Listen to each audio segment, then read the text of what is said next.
नमस्कार, जय झूलेलाल। एक भेरो वरी मां कविता भोपाल दूरदर्शन पारां तव्हां सभिनी जो दिल जी गहराइयुनि सां स्वागत करे रही आहियां, अभिनंदन करे रही आहियां। साथियों, हर भेरे वांगुरु हिन भेरे बि असां सां गॾु हिकु शख़्सियत हिते मौजूदु आहे जंहिंजी मुलाक़ात असां तव्हां सां कराईंदासीं। जी साथियों, असांजी कोशिशि रहंदी आहे, प्रयास रहंदो आहे कि हमेशह तव्हांजी मुलाक़ात कुझु अहिड़ी शख़्सियतुनि सां करायूं जेके तव्हांखे कुझु वधीक ज्ञान ॾेई सघनि, जानकारी ॾेई सघनि ऐं तव्हांखे ख़बर पइजी सके कि सिंधियत में कहिड़े नमूने कमु थी रहियो आहे। साथियों, अॼु असां सां गॾु स्टूडियो में मौजूदु आहिनि मानव अधिकार आयोग जा कार्यवाहक अध्यक्ष श्री मनोहर ममतानी जी। मनोहर ममतानी जी न सिर्फ़ देश जी सेवा लाइ तत्पर रहंदा आहिनि, पर पंहिंजे सिंधियत लाइ हमेशह कुछ भी कम करण लाइ बिल्कुलु तैयार रहंदा आहिनि। मनोहर ममतानी जी, तव्हांजो असांजे स्टूडियो में स्वागत आहे, आजिया आहे। धन्यवाद तव्हांजो सभिनीनि जो। मूंखे ॾाढी ख़ुशी आहे कि अॼु मां तव्हां सां गॾु हिन कार्यक्रम में शामिल थियां थो ऐं कोशिशि कंदुसि कि पंहिंजा अनुभव तव्हां सां बांटींदुसि ऐं सिंधियत खे कीअं वधायूं, इन जे करे कुझु न कुझु त अॻियां वधाइण जी ॻाल्हि कंदासीं। जी बिल्कुलु, ॾाढी सुठी ॻाल्हि तव्हां चई। पर पहिरीं मुंहिंजो सवाल तव्हां सां इहो रहंदो सर कि ज्यूडिशरी सां तव्हां जुड़ियल रहो, हाणे मानव अधिकार आयोग में तव्हां 2017 खां जुड़ियल आहियो ऐं तव्हांजो ही ॿियो टेन्योर आहे, पर हेतिरो कमु कंदे कंदे तव्हांजो अनुभव कीअं रहियो आहे ऐं हिन यात्रा जी शुरूआत कीअं थी? मां पंहिंजी एजुकेशन त मुंहिंजी सॼी राजस्थान में थी, जयपुर में राजस्थान यूनिवर्सिटी खां मां लॉ कयो, कुझु समय तक प्रैक्टिस कई मां हुते एज एन एडवोकेट जी। ऐं उन खां पोइ जुडिशरी में मां हिते डिस्ट्रिक्ट जुडिशरी में मध्य प्रदेश में मुंहिंजो सिलेक्शन थियो त मां हिते अची वियो हुउसि 85 में। ऐं उन खां पोइ धीरे धीरे अॻियां वधंदो वियो, अकारो हलंदो रहियो, प्रमोशन्स थींदा विया, पोस्टिंग्स थींदी वियूं। फाइनली मां हाई कोर्ट में वियुसि एज एन, पहिरों मां अकेडमी में वियुसि, जुडिशल अकेडमी में एजुकेशनल डायरेक्टर, पोइ हुते डायरेक्टर ठहियुसि।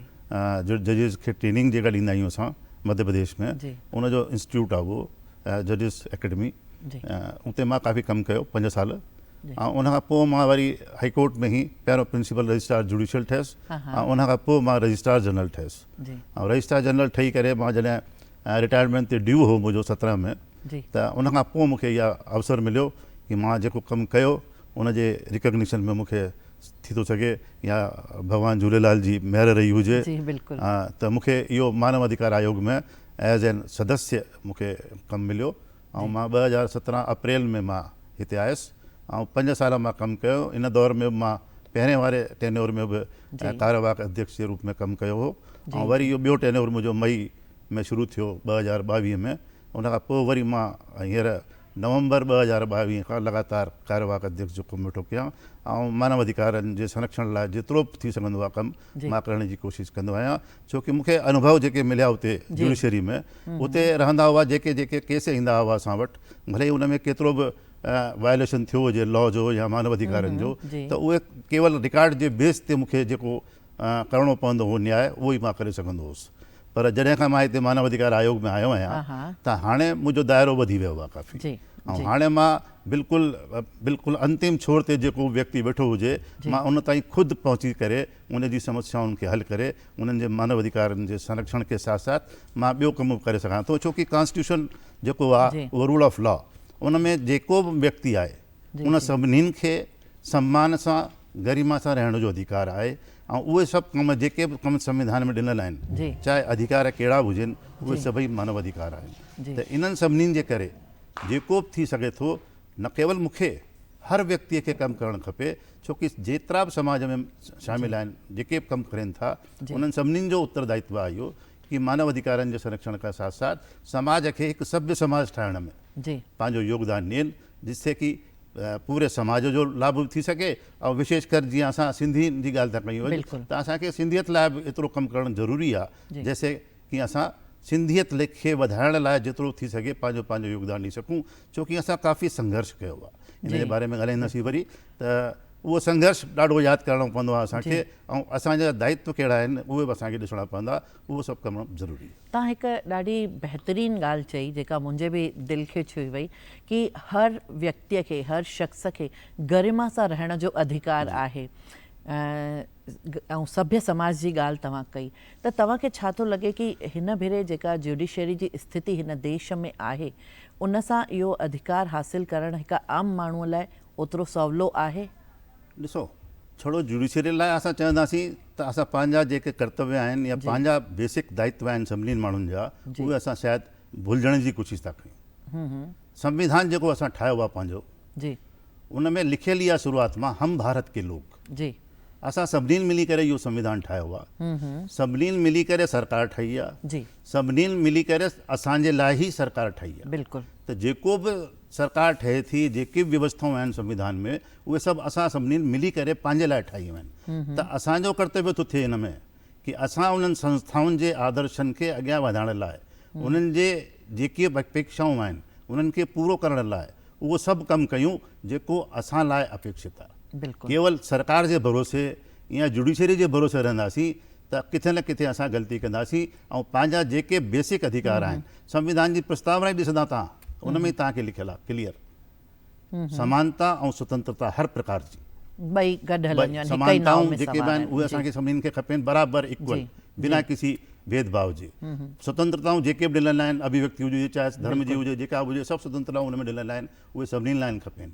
ऐं उन संविधान जी प्रस्तावना में इहो उद्देश्य बि लिखियलु आहे कि आर्थिक, सामाजिक और न्यायिक, राजनीतिक न्याय, इहे टई न्याय बि असांखे खपेनि। जी, त इहे सभु कम करण लाइ इन खां पोइ अॻियां वधंदासीं संविधान में, त असांजा मौलिक अधिकार बि ॾिनल जी। आहिनि, राज्य जा नीति निर्देशक तत्व बि ॾिनल आहिनि, जी। जंहिंमें सरकार खे कमु करे उन्हनि खे बि उन सां गॾु अधिकारनि खे असांखे ॾियणो आहे। जी। इहे सभु कमु सरकार खे करिणो आहे, जी। लेकिन इन सां गॾु गॾु उन में हाणे संविधान में असांजा कर्तव्य बि जोड़े रखिया अथऊं। बिल्कुलु बिल्कुलु। हिकु नागरिक जी छा ज़िमेदारी आहे, छा दायित्व आहिनि, छा कर्तव्य आहे, इहो हुनखे सम्झणु ॾाढो ज़रूरी आहे।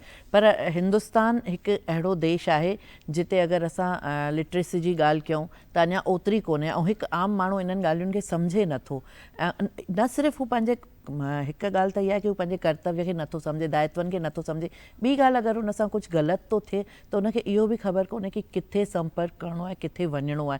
त इन जे लाइ छा कॾहिं मानव अधिकार आयोग जी तरफ़ां कुझु प्रयास या कुझु कोशिशूं या कहिड़े नमूने इहे ॻाल्हियूं आम माण्हूअ ताईं पहुची थियूं सघनि? मानव अधिकार जे आयोग में असां जॾहिं कमु कंदा आहियूं त असां घणेई दफ़ा सेमिनार्स कया आहिनि। जी। राष्ट्रीय भाषा ते कयो आहे सेमिनार, पंहिंजी मातृभाषा ते सेमिनार्स कया आहिनि असां। हर कंहिंखे पंहिंजी मातृभाषा खे संरक्षित करण जो अधिकार आहे। बिल्कुलु बिल्कुलु। मातृभाषा ई त हुन व्यक्ति जी पहचान थींदी आहे, हुन समाज जी पहचान थींदी आहे जंहिंमें हू कमु कंदो आहे। त जीअं असां अॼु सिंधियुनि सां था ॻाल्हायूं त सिंधियुनि लाइ बि बेसिक छा आहे कि हर सिंधीअ खे सिंधी भाषा जो ज्ञान हुजणु खपे, बिल्कुलु। सिंधी भाषा में ॻाल्हाइणु अचणु खपे, सिंधी भाषा में वार्तालाप करणु अचणु खपे। ईअं इन में कोई ग़लती कोन्हे कि कंहिं बाज़ार में वेठा आहियूं अगरि ॿ सिंधी त पाण में सिंधी में ॻाल्हाइनि त कोई बुरी ॻाल्हि कोन्हे, पर असांखे लॻंदो आहे कि असां सिंधी में ॻाल्हाईंदासीं त ॿिया माण्हू छा सम्झंदा। लेकिन इहो ॻाल्हि ठीकु कोन्हे, इहा कमी आहे असां में। छो आहे कमी? आहे कि असां जॾहिं पार्टीशन खां पोइ हिते आयासीं जी जी, त तॾहिं असांजो उहो सिंध त उते छॾे आयासीं, लेकिन असां हुआसीं भारतीयता जो जेको चइजे बेसिक जज़्बो आहे उहो असां में कॾहिं क़ाइमु हो।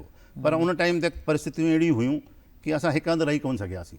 असांखे पंहिंजे शुरूअ में रोटी कपिड़ा मकान लाइ चई सघूं था, अलॻि अलॻि बिखरणो पियो, अलॻि अलॻि स्टेट्स में वियासीं असां, अलॻि अलॻि राज्यनि में वञी करे पाण खे स्थापित कयो। ऐं उन टाइम ते त असां पंहिंजी भाषा खे ई भुलिजी वियासीं शायदि, जी, छो कि हर कंहिं हंधि असांखे स्थापित करण लाइ असांखे उतां जी भाषा सिखणी पई पए, उतां जी संस्कृति सिखणी पई पए। त असां उन में एतिरो मशगूल थी वियासीं कि पंहिंजी भाषा खे ई संविधान में शामिल थी कि न थी असांखे सम्झ में कोन आयो। असांखे कॾहिं होश आयो तॾहिं लॻभॻि 20 साल थी विया असांखे। ऐं 20 साल खां पोइ 1967 में असांजे संघर्ष खां पोइ 9 अप्रैल, अॼु उहो ॾींहुं आहे 9 अप्रैल 1967 में असांजी सिंधी भाषा खे मान्यता मिली संविधान जी 8वीं अनुसूची में। ऐं उन खां पोइ छड़ी मान्यता मिली, उनखे कीअं संरक्षित करिणो आहे, कीअं पोषित करिणो आहे अॻियां, इहो सभु त कमु पोइ बि असांजी सिंधी समाज जो ई आहे। इहो तव्हां बिल्कुलु सही चयो कि लॾ पटाइण में इहे शयूं थियूं। त हिते हिकु ॻाल्हि मां ॿी जोड़णु चाहींदमि कि लॾ पटाइण जॾहिं पार्टीशन थो थिए, यानी अॼु असांखे हिकु घर खां ॿिए घर में बि अगरि शिफ्ट थो करिणो पए त केतिरा एफर्ट्स लॻाइणा पवंदा आहिनि, केतिरियूं कोशिशूं करणियूं पवंदियूं आहिनि। पर हिते त सॼे जी सॼी क़ौम खे आणियो वियो उन्हनि खे पंहिंजी ज़मीन छॾण लाइ चयो वियो, उन्हनि खे पंहिंजी देश छॾण लाइ चयो वियो, त हीउ हिकु दर्दनाक हादिसो हिन खे चइजे कि सिंधी क़ौम सां हीउ दर्दनाक हादिसो थी गुज़रियो, जंहिंजे करे 20 साल 2 ॾहाका लॻी विया असांखे पंहिंजे सामान्य स्थितीअ में अचण लाइ। पर हाणे हिकु हलचल आई आहे, न सिर्फ़ु देश में बल्कि असां ॾिसूं था कि देश जे ॿाहिरि ॿियनि मुल्कनि में बि सिंधी जेको तव्हां चयो कि कणो कणो थी विखिरजी पियासीं, जिते जॻह जंहिंखे मिली उहो उते पहुतो, त असां मुल्क जे ई न बल्कि पूरे संसार जे कुंड कुर्छ में मौजूदु आहियूं। पर उहो ई कणो कणो आहियूं, असां वटि पंहिंजो राज्य कोन्हे, असां वटि पंहिंजी ज़मीन कोन्हे, जिते आहियूं उते पंहिंजी ज़मीन सम्झूं था। पर अहिड़े में जेके कोशिशूं कयूं थियूं वञनि उहे अलॻि अलॻि थियूं थियनि। संस्थाऊं असां वटि ॾाढियूं आहिनि, कोई किथां थो कोशिशि करे, कोई किथां, इहे प्रयास ज़रूरी बि आहिनि। पर तव्हांखे नथो लॻे कि हिकु जेको गॾिजी करे जेको प्रयास थियणु खपे कि सिंधी समाज जी आवाज़ जेका आहे उहा प्रशासन ताईं पहुचे, उन जे लाइ छा असांखे, तव्हां हेॾे वॾे पद ते रहिया आहियो, तव्हांजो हेॾो वॾो अनुभव आहे, त इहे कोशिशूं सालनि खां कजनि पिया थियूं, पर उन ते कोई पॉज़िटिव आउटपुट मिली न सघियो आहे अञा ताईं। त उन जे लाइ छा जतन थियणु खपनि कि सिंधी समाज जी आवाज़ ज़ोरदार तरीक़े सां अॻिते पहुची सघे, ऐं जेका असांजे बारे में ॻाल्हि चई वेंदी आहे कि असां हिकु न आहियूं या असांजी कुझु कमियूं, पर उन्हनि खे कीअं ढके सघिबो ऐं उन ते कीअं कोशिशूं थियणु खपनि? बिल्कुलु सही आहे। असां बिखरियल आहियूं एतिरा कि पाण में कॾहिं बि शायदि मिलण बि ॾाढो मुश्किल थींदो आहे असांजो। कॾहिं कॾहिं कहिड़े प्रोग्राम्स में कहिड़ी संस्थाउनि सां असां वेंदा आहियूं किथे बि, त डिफरेंट स्टेट्स जा माण्हू या इवन भारत जे ॿाहिरि खां बि जेके माण्हू ईंदा आहिनि, असांजा सिंधी भाउर भेनर, उन्हनि सां मिलणु थींदो आहे। लेकिन उहो मिलणु थींदो आहे, पाण में इंटरेक्शन थींदो आहे जेको, उहो ॾाढो लिमिटेड थींदो आहे उन टाइम ते असां पंहिंजी सिंधियत जे जेके बि ॻाल्हियूं हूंदियूं आहिनि उन्हनि खे एंजॉय करण लाइ पाण खे पाण में मिलंदा आहियूं, ताकी असां जेका सिंधी भाषा आहे या साहित्य आहे या संस्कृति आहे असांजी, उनखे असां विसारियूं न। असां पंहिंजा खाधा, पंहिंजा पहनावा, इहे सभु यादि करे उन्हनि खे बार बार असां रिव्यू कंदा आहियूं कि भाई न, इहे असांखे न भुलणा आहिनि, असांखे इन्हनि खे अॻियां वधाइणो आहे। अॻियां वधाइण लाइ खपे असांखे छा कि असां सभई हिकजुट रहूं। उहा हिकजुटता असांखे हिकु शहर में कॾहिं कॾहिं नज़र कोन ईंदी आहे, त पूरे प्रदेश में या पूरे देश में सॼा समाज जा माण्हू हिकु हंधि हिकु साथ इकट्ठा थी सघनि, ॾाढो मुश्किल रहंदो आहे। क़रीब क़रीब 1% चवंदा आहिनि असांजे भारत में सिंधी भाउर भेनर आहिनि, त उहा संख्या 1 करोड़ खां मथे थी थिए। पर 1 करोड़ मां केतिरा आहिनि जेके पाण में हिक ॿिए खे सुञाणनि था? ॾाढा लिमिटेड आहिनि। हिकु शहर जी संस्थाऊं पाण में नथियूं मिली सघनि चङी तरह, त पूरे प्रदेश में या देश में असां पाण में मिली करे कमु करे सघूं, ॾाढो मुश्किल आहे। लेकिन उनखां पोइ बि इहा ॾाढी वॾी सुठी ॻाल्हि आहे कि असांजो समाज शुरू खां ई काफ़ी पुरुषार्थी रहियो आहे, बिल्कुलु काफ़ी सक्षम रहियो आहे। पंहिंजी हिकु विशिष्ट पहचान अथसि उनजी, चाहे बिजनेस में हुजे चाहे ॿिए प्रोफेशन्स में हुजनि। हिननि खे पंहिंजी महिनत, पंहिंजी स्किल्स जेके इनबिल्ट, जेके चवंदा आहिनि इनहेरेंट पावर्स जेके आहिनि हिननि में जेके आहिनि, उहे एतिरियूं सुठियूं आहिनि कि उनजे कौशलता सां इहे पंहिंजो पाण ई हर कंहिं हंधि पाण खे स्थापित था करनि। त इहा ॾाढी वॾी ॻाल्हि सुठी आहे कि असां हर कंहिं हंधि आहियूं, सुठी तरीक़े सां एस्टेब्लिश्ड आहियूं। वास्तव में हिन टाइम ते ॾिसूं त सभिनीनि खां वॾा भारतीय असां आहियूं, छोकी केरु मद्रासी आहे, केरु मराठी आहे, केरु गुजराती आहे, केरु राजस्थानी आहे, लेकिन असां सभिनीनि एतिरा सेटल्ड आहियूं कि हर स्टेट खे असां पाण एक्सेप्ट कयो आहे, पाण एडॉप्ट कयो आहे। उनजी भाषा संस्कृति जिते जिते जंहिं स्टेट में असां रहूं था उहा असांखे ईंदी आहे। हुननि खे सिंधी केतिरी ईंदी आहे इहो असांखे ख़बर कोन्हे। त असां इन कम में अॻियां आहियूं कि असां एडॉप्शन कयूं था हर कंहिं परिस्थितीअ जो, ऐं उनखां पोइ बि असां सभु मिली करे इहो बिल्कुलु निश्चित आहे कि असां हिकु सचा भारतीय आहियूं, सचा भारत जा सेवक आहियूं। इन में कोई डाउट न हुजणु खपे कंहिंखे बि। कॾहिं कॾहिं ॻाल्हियूं थींदियूं आहिनि अहिड़ियूं कि भई जीअं सिंध में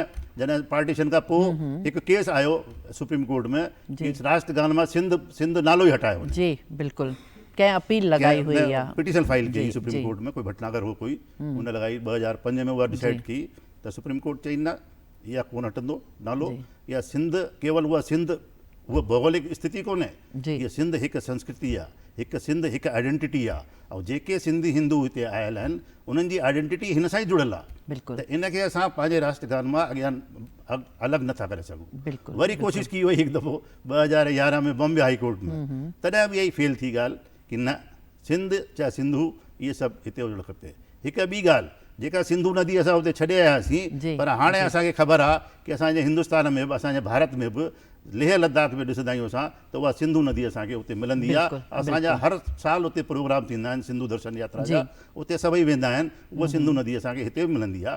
त सिंधु नदी भले ई टोकन रूप में मिले, लेकिन असां वटि हिंदुस्तान में बि आहे, भारत में बि आहे। ऐं असांजो जज़्बो जेको आहे सिंधियत जो, उहो प्लस भारतीयता जो, ॿई जुड़ी करे असां में हिते संतुष्ट रहणु खपे।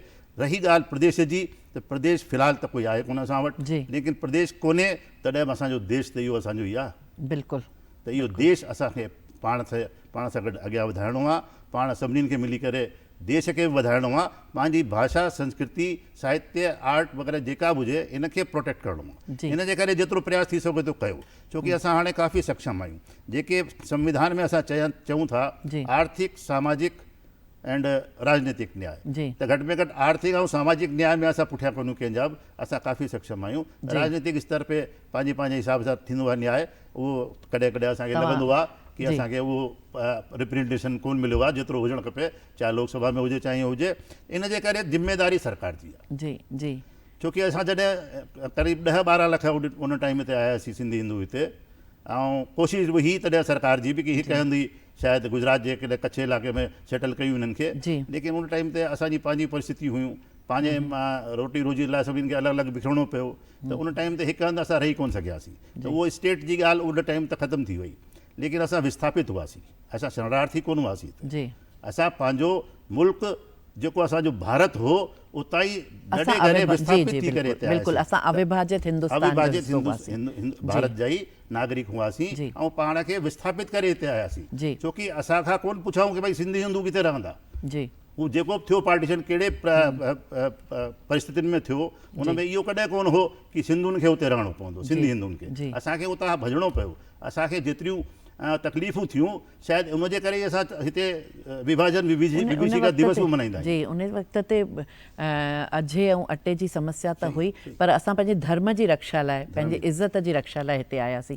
तव्हां हिकु, मुंहिंजो शायदि ॿियो सुवाल इहो ई हुजे, पर तव्हां उन ॻाल्हि खे पंहिंजी हिन ॻाल्हि में खणी वरितो कि राजनीतिअ में असांखे अञा ओतिरी जॻह न मिली आहे जेतिरी असां हासिलु करणु चाहियूं था, या जेतिरो असांखे हक़ु आहे रखण जो। त इन जे लाइ तव्हांखे छा था कारण नज़र अचनि? छो सिंधियुनि खे एतिरो अवॉइड कयो वेंदो आहे? छो उन्हनि खे अवहेलना कॾहिं न कॾहिं नज़र ईंदी आहे? हर कंहिं स्टेट्स में हुजे, चाहे लोकसभा आहे उन में हुजे, जेका राजनीति जो कमु आहे, त उते घणेई फैक्टर कमु था करनि। त स्थानीय स्तर ते जेके बि आहिनि, असांजे जेकियूं पॉपुलेशन्स हुजनि कहिड़े बि शहर में, चाहे केतिरा बि वधीक हुजूं सिंधी, लेकिन पाण में एतिरा कोन्हियूं कि असां पाण जे दम ते ई कोई सीट खणी सघूं। असांखे हर कंहिं स्टेट में उते लोकल लेवल सां गॾु सामंजस्य स्थापित करे अॻियां हलणो पवंदो आहे। ऐं इन करे कॾहिं कॾहिं असांखे इहो लॻंदो आहे कि असांजो राजनीतिक अस्तित्व कुझु आहे ई कोन। कॾहिं हिकु या कॾहिं 2 लोकसभा में मिलंदा आहिनि, या राज्यसभा में मिलंदा आहिनि, या स्टेट लेवल ते असांखे MLAs त मिलंदा आहिनि, 2-2 करे। घणेई स्टेट में असांजी मध्य प्रदेश में हुजनि, या राजस्थान में हुजनि, गुजरात में या महाराष्ट्र में, जेके Hindi speaking status, Sindhi speaking status आहिनि जेके काफ़ी, उन्हनि में असांखे रिप्रेजेंटेशन मिलंदो आहे, पर ॾाढो घणो कोन मिलंदो आहे। त इन जे करे जेको मूंखे लॻे थो सोल्यूशन हुजणु खपे, छोकी असां उतां जॾहिं आयासीं विस्थापित थी आयासीं, त विस्थापित माण्हुनि लाइ उहो सभु जिम्मेदारी उन्हनि खे ढंग सां हर कंहिं स्तर ते सेटल करण जी जिम्मेदारी सेंट्रल गवर्नमेंट जी ऐं स्टेट गवर्नमेंट जी थींदी आहे। तव्हां कश्मीर जो उदाहरण ॾिसी सघो था। कश्मीरी पंडित जॾहिं आया, विस्थापित थी, त उन्हनि जो सभु केयर करणी पई गवर्नमेंट खे। अञा ताईं उहा केयर करे न वेठा। असां विस्थापित थी आयासीं, इहा ॿी ॻाल्हि आहे कि असां विस्थापित थी आयासीं, ऐं उन खां पोइ ॾाढो जल्दी 15-20 साल में 25 साल में असांजो जेको हुनर हो उहो एतिरो सुठो हो कि असां पाण खे जिते हुआसीं उते स्थापित करे सघूं असां पाण खे। तव्हां जेका ॻाल्हि चई कि ॾिठो वञे त सिंधियुनि जी स्थिति ऐं कश्मीरियुनि जी स्थितीअ में कोई वॾो फ़र्क़ु कोन्हे, कोई वॾो अंतर कोन्हे, साॻी ॻाल्हि आहे। त उहो ई किथे न किथे असांखे असां पंहिंजो पाण ते भाड़ियोसीं, पंहिंजो पाण ई कयोसीं। अॼु जेके जंहिं स्थितीअ में, जंहिं पोज़ीशन में सिंधी सॼे वर्ल्ड में आहिनि, त उहा साराह जोग आहे। ऐं तव्हां पुरुषार्थी समाज जी ॻाल्हि कई, मूंखे लॻे थो असां परमार्थी बणिजी चुका आहियूं। ऐं असां त पाण असांजी हुननि में अंतर थोरो हिकु आहे कि जीअं कश्मीरी पंडित आया, उन्हनि जे लाइ वापसि कश्मीर वञण जो रस्तो खुलियल आहे। असां जॾहिं आयासीं त असांखे वापसि सिंध वञण जो रस्तो खुलियल कोन्हे। त असां त विस्थापित जा विस्थापित ई रहिजी वियासीं। अगर विस्थापित परमानेंटली असां थी विया आहियूं त जिते सेटल्ड आहियूं जी। असां आर्थिक न्याय पंहिंजो कोशिशि करे वरितो आहे, सामाजिक न्याय भी धीरे धीरे वठूं वेठा। जी। रही ॻाल्हि राजनीतिक न्याय जी त इन में सेंट्रल जी ऐं स्टेट गवर्नमेंट जी जिम्मेदारी आहे कि उहे असांजी विशिष्ट परिस्थितियूं ॾिसी करे पंहिंजे स्तर ते ई नेशनल लेवल ते ऐं स्टेट लेवल ते सीटूं फिक्स करनि जी। असांजी पॉपुलेशन जे हिसाब सां जी। कि एतिरियूं सीटूं इन्हनि खे ॾियणियूं आहिनि, भले केरु किथां बि ॾिए। जी। हाणे हिकु ॿी ॻाल्हि असां थोरो सो ट्विस्ट कंदासीं। ट्विस्ट इहा कि असां साहित्य असांजो जेको आहे उहो अधिकतर जेका असां लिपीअ जी ॻाल्हि था कयूं कि देवनागरी ऐं सिंधी लिपि, त जेको असांजो सिंधी लिपीअ में यानी जंहिंखे असां अरबी लिपि था चऊं उन में जेको साहित्य आहे उहो नई टहीअ ताईं पहुची नथो सघे। उन जे लाइ बि कोशिशूं थी रहियूं आहिनि, पर ॾाढो ज़रूरी आहे कि असां साहित्य ऐं कला जे खेत्र में बि अॻिते वधूं ऐं नई टही जेका आहे, नई जनरेशन जेका आहे उहा त कोसो दूर आहे, छो त उन्हनि जो जेको रोज़गारु आहे उन्हनि जे लाइ उहो हिन ॿोलीअ सां किथे बि जुड़ियल कोन्हे। त इन जे लाइ तव्हां छा चवणु चाहींदव, तव्हांजो रायो छा आहे कि जेका नई एजुकेशन पॉलिसी आहे उनजी कुझु मदद मिलंदी असांखे स्कूली एजुकेशन में? या नई एजुकेशन पॉलिसी में मातृभाषा खे इम्पोर्टेंस ॾिनी वई आहे। त असांजी सिंधी भाषा जेका आहे, असां बि लिंग्विस्टिक माइनॉरिटी आहियूं। आर्टिकल 30 जेको आहे कॉन्स्टिट्यूशन जो उन में स्पेसिफाइड आहे कि असां बि भाषाई स्तर ते असां अल्पसंख्यक आहियूं ऐं उनखे असांजी भाषा खे प्रोटेक्ट करण प्रमोट करण जो असांखे पूरो अधिकार आहे। सवाल इहो थो अचे कि भई असां प्रमोट कयूं कीअं, त असांखे हिन में गवर्नमेंट जी हेल्प खपंदी। छोकी जिते जिते सिंधी भाषा जा टीचर्स ई कोन्हनि किथे, छोकी उन्हनि खे नौकिरी किथे मिले। बिल्कुलु सिंधी भाषा केरु कीअं सिखे, त उनजे करे भले ई घटि माण्हू आहिनि सिंधी सिखण वारा, लेकिन उन्हनि जे करे उहो सिंधी टीचर या Sindhi education system Sindhi language जो अॻियां वधाइणो पवंदो ऐं हिन में गवर्नमेंट खे बि हेल्प करणी पवंदी।